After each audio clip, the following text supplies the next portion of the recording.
Good afternoon! Late ka na. Alas 4 pasok mo, di ba? Napuyat ako eh. Hindi kasi sanay na nag-duty ng gabi. Andiyan na ba sila Elsa? Wala pa sila ni Sir Patrick. Oh, wala pa naman pala sila eh. Di pa ako late. Eh, buti na lang hindi sila maaga pumasok ngayon kung di nasabihan ka. Nino? Ni Elsa. Hindi no. Close kami noon. Hindi, ni Sir Patrick. Hindi rin ako pagagalitan noon kasi alam niya malakas ako kay Elsa. Ganun? Alam mo hindi ako magtataka kung gawin akong manager nitong KTV. Kaya ngayon pa lang magdidikit ka na sa akin. Kasi pag na-promote ako, itataas ko sahod mo. Wow! Ita. Oh, ano to? Ikaw muna magdikit habang hindi ka pa napopropose. Sa dikit ba na? Dikit na. Okay. Hoy, Ox, double time tayo sa sisig, ha? Ito na. Lalabas na.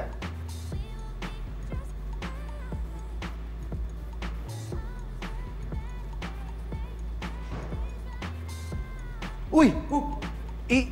Serve mo nga muna to dun sa mga customer natin na dun. Ha? Bakit ako?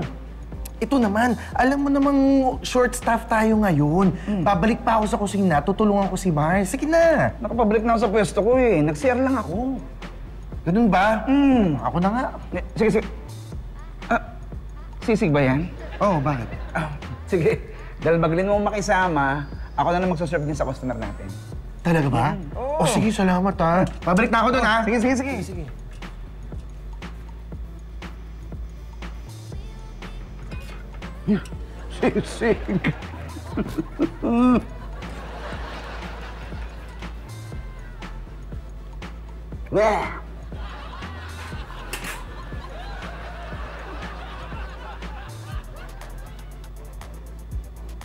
Ay!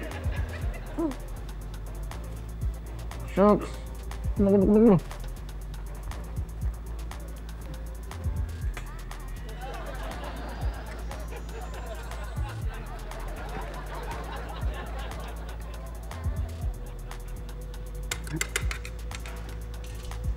Hoy, ginagawa mo? Wala. Nagpatulong kasi si Ox na i-serve ko doon sa customer. Ako na. Hindi mo na sa akin yan. Sige. Sige. Salamat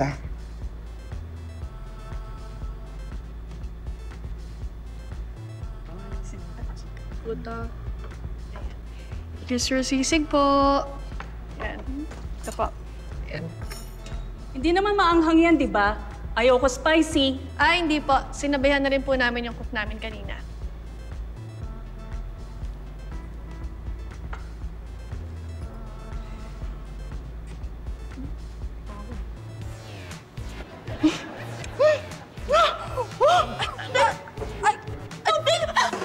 Teka lang po. Ito po.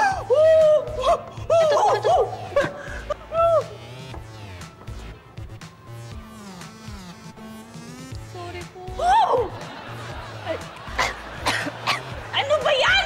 Sabi ko ayoko spicy eh! Sorry po talaga. Ano ba yan? Palabas na po sila. Halika kayo, magmi-meeting tayo sandali. May problema ba tayo, Sir Pat? Kanina pagpasok namin ni Elsa, inabot namin yung mga upuan. Ang gulo-gulo. Yung mesa kung saan nakalagay. Ikaw pa natutulog ka na naman ba? Uy, teka lang, Sir Pat. Pagdating namin dito, busy agad kami nito ni Mars sa kusina.